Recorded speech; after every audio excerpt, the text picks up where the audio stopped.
Welcome. Welcome to our first of our psychological health talks. We're going to be doing a talk every week.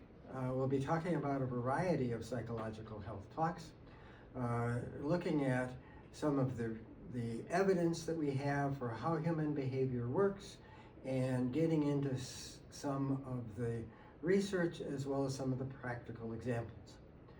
I want to make it clear that this is not a substitute for treatment if that's required. It also isn't necessary to be in treatment in order to benefit from these talks. The truth is that psychological health is a complicated topic, and while there might be very specific things that can be applied to you, there can be also general principles that can help you to avoid problems, live a healthier life, and have a greater opportunity to enjoy and really flourish in your life. That's the goal in our psychological health topics. Today's topic is stress management for the real world. Obviously, our clinic is stress management clinic, and so a lot of times people come to us and one of the questions they're asking is, what is stress? It turns out that topic has been studied for a very long time, and the answers are quite varied. So essentially what we see is that when you're looking at what stress is, it's this balance between the external demands on a particular individual and the internal resources.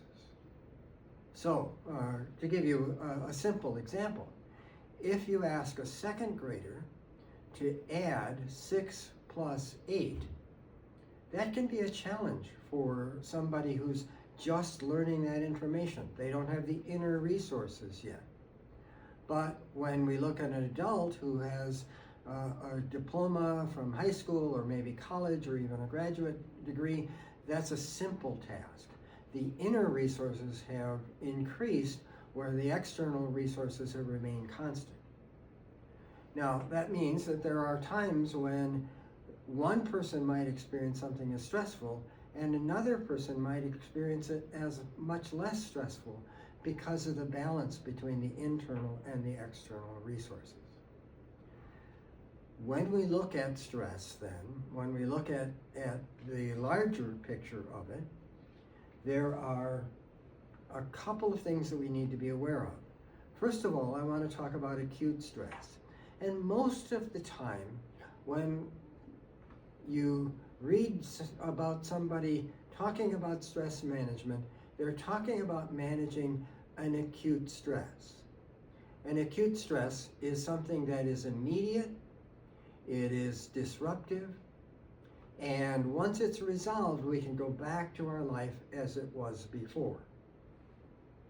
So for example, getting the flu is an acute stress.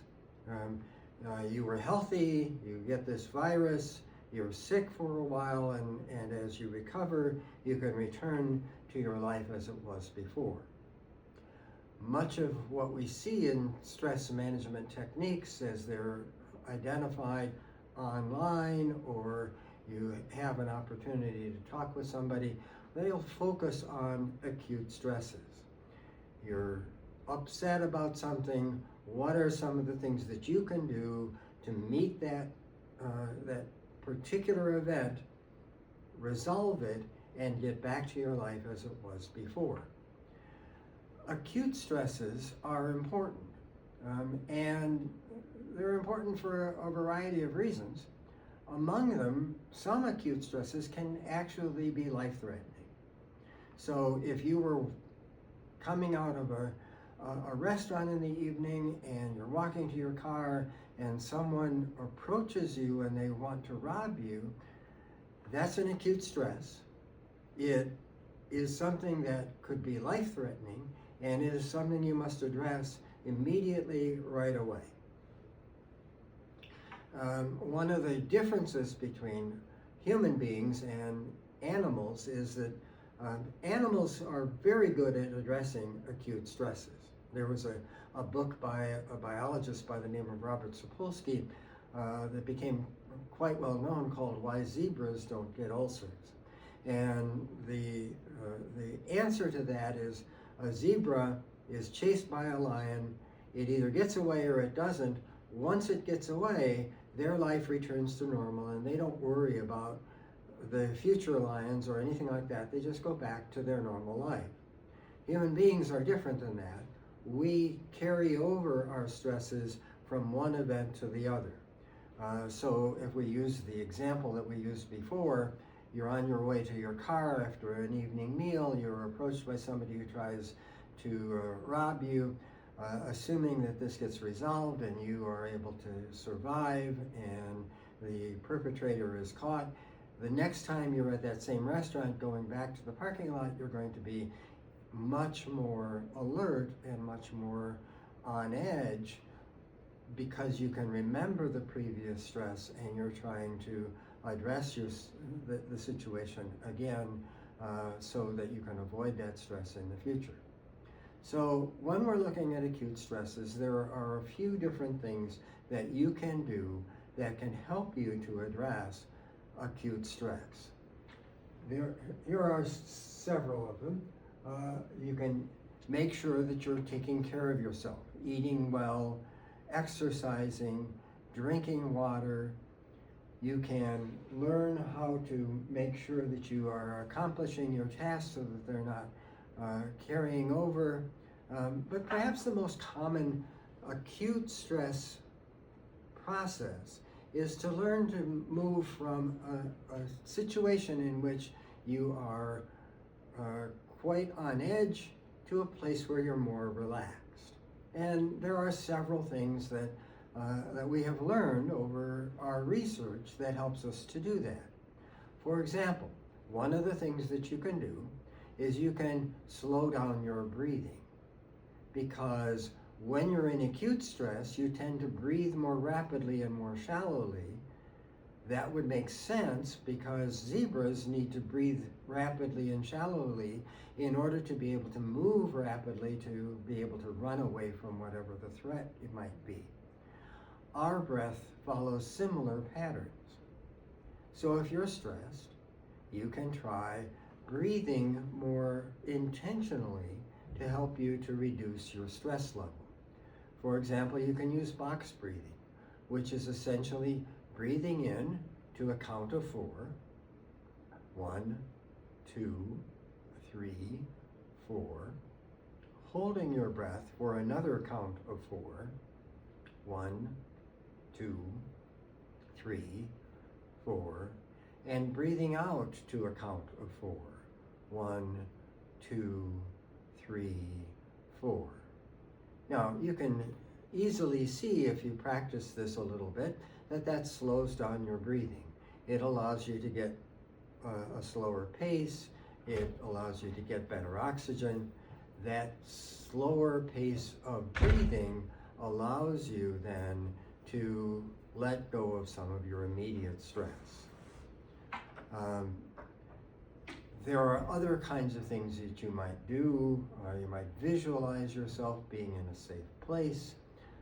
If you're under an immediate acute stress, one of the simple tricks you can use to quickly change your approach is to take a moment and describe everything you can see from wherever you are in your head as if you were doing color commentary as a sports broadcaster.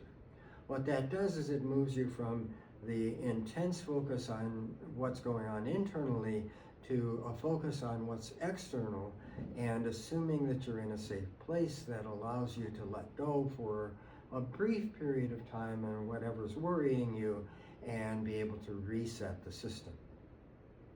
One of the things that you need to be aware of with any kind of acute stress approach is that it is meant to be a temporary measure in order to be able to accomplish what you're accomplishing and be able to resolve whatever the issue is so that you can get back to your life the way that it was before. As human beings, however, we have a second kind of stress. It's called a chronic stress. So that's one of the differences between human beings and other species. We can carry over our stress from one situation to the next. If you were a student in class, you might be carrying a chronic stress throughout the entire semester as you're trying to accomplish the goals and tasks that are necessary to get the kind of grade that you want in your class setting. More commonly, if you're a parent, you are often confronted with long-term chronic stresses as you're trying to help your children to grow and mature and become responsible adults. These kinds of chronic stresses require a different approach because the goal isn't to resolve something so that you can go back to the way your life was before. And in fact, the chronic stress is something that we encounter because we're trying to make progress in our lives or trying to react to something that's going to be an ongoing issue for us over a longer period of time.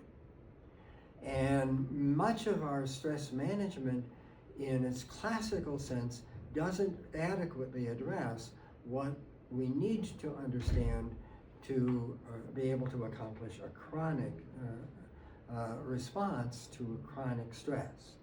In order to do that, I want to introduce you to another set of studies. This set of studies actually goes back to the 1980s. So for those of you who don't remember the 1980s, perhaps you weren't even born then. I was well born and well into adulthood by then, but I'm old, so that's just the way things are. But in the 1980s, one of the things that was happening is that there was an effort to break up some of the monopolies. And one of the largest monopolies was the Bell system that was responsible for telephones. Alexander Graham Bell, viewed in our slide here, had initially developed the telephone. And one of the things that happened as a result of that was this whole system of communication by telephone, which was controlled by his company called the Bell system. And in the 1980s, this was breaking up. So in the 80s in Illinois, there was a group of psychologists that were hired by the Illinois Bell system to take a look at the stress of breaking up these monopolies. People were going to lose their jobs. There were going to be massive changes in their economic status. And the researchers asked an important question that was a different question than had been asked before. They knew that in these kinds of situations of chronic, long-term, intense stress, individuals will worry more, they'll get sick more often, they will have more difficulty, they might be more irritable. But they wanted to know what was different about those people in those situations that could flourish in times of high stress. And what they identified were 4 qualities that we're going to talk about in just a moment that were responsible for a better outcome, and in fact a more positive outcome, even in the midst of chronic stress. They called these qualities stress hardiness qualities. I call them the vitamin C's of emotional health. And they are very much associated with good outcomes for chronic stress over the long term. So we're going to take some time and we're going to look at what these vitamin C's are. There are 4 qualities, as I mentioned, and we're going to take some time on each one of them. The first quality is the quality of being committed to something larger than yourself. So one of the things that we see among people who are better able to manage long-term stress is they have a sense of purpose, a sense of meaning that transcends the current environment.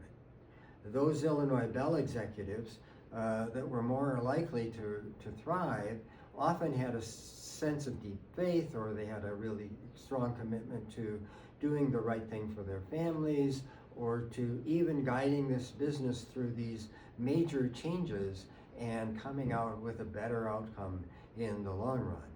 By doing that, they had a sense of how to organize their information. Now, probably the most striking example of this is the example of a psychiatrist who was born into to pre-Nazi Germany, grew up in the Nazi Germany 1930s, and was sent to a concentration camp. This psychiatrist, by the name of Viktor Frankl, eventually wrote a book after he survived the concentration camp called Man's Search for Meaning, because one of the things he noticed was that those individuals who were most likely to survive that concentration camp experience had a sense that they could identify something in their life that gave them meaning and purpose beyond the day-to-day struggles that they were in. It turns out that that is a very incredibly important quality. And it's something I would encourage anybody who's engaging in long-term chronic stress to regularly do. Come back to what gives your life purpose, what gives your life meaning.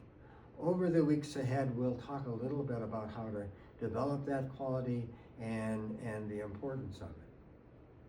The second quality is that these individuals had a unique approach. They looked at the situation of this major business change, this major change in their career, and they, instead of looking at it as a problem that was going to impact their lives, they looked at it instead as a challenge that they would need to meet. I'm going to give you a little window into a set of studies that was done by a psychologist by the name of Carol Dweck. And she identified this quality and how unique it is and how important it was. She called it developing a growth mindset. So what Carol did was she started with a set of studies with a group of fourth grade students. Now, what she did is she brought them in and she divided them into two equal groups. And she gave these groups a math test. Now, the math test was a math test that most second graders would be able to accomplish easily and do very well on at the beginning of second grade. So these are fourth graders. Obviously, the test should have been very easy for them. So she comes into the first group and she says, oh, look, you took this math test and you did very well on it. You got all of the answers right, or you got almost all of the answers right. You must be really smart that you were able to do this. She goes into the second group, taking the same math test, and she says, oh, look, you did really well on this math test. You must be really, you got them all right, you got them almost all right. You must have been able to work hard on this to be able to do it well. That was the difference between the two groups. What she did next is a stark warning about why you should always be suspicious if you're in a psychological study. So she gave those fourth grade math students a second math test. This second math test had unsolvable problems on it. There were problems on there that PhD students can't solve. And what she did is she timed the students to determine how long it would take them to give up. What she found was in the first group of students who were told that they were smart, they gave up more quickly than the students that were told they worked harder at it when they were faced with these problems that were too difficult for them. And in fact, some of the students in the second group who were told that they worked hard at it continued to work at it, and the researcher finally had to interrupt them because they were enjoying trying to figure out the solutions. Now, one of the remarkable things about this is that 4 years later in 8th grade, after this 1-hour intervention, you could still tell the difference in math scores between those students that were told that they were smart versus the students that were told that they worked hard. What she determined was that the students who were told that they were smart developed what they described as a fixed mindset. They believed that they were either smart or they weren't smart. And when they were challenged, instead of being able to overcome that challenge, they found themselves feeling bad about themselves because they didn't feel like they were smart enough to address this new, larger challenge.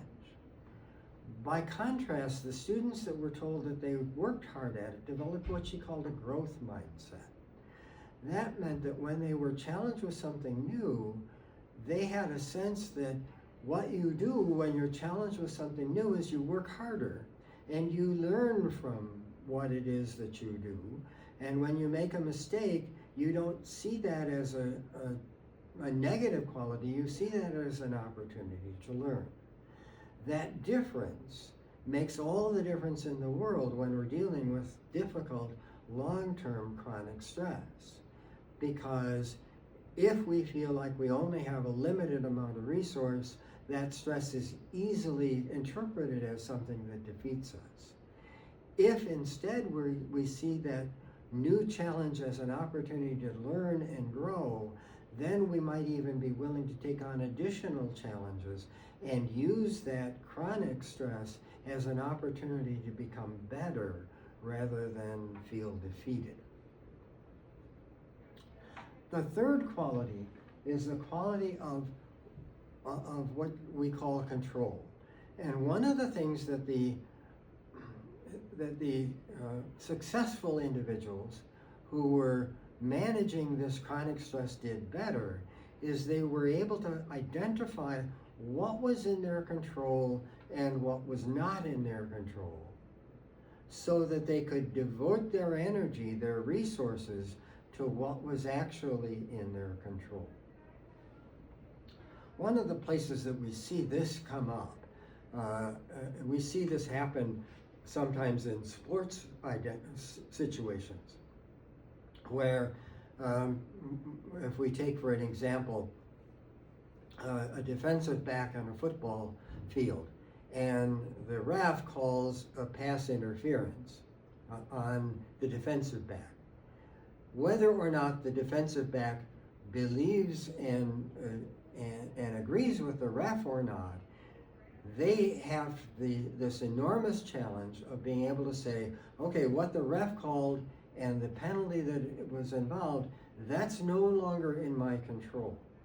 What's in my control is playing the next play.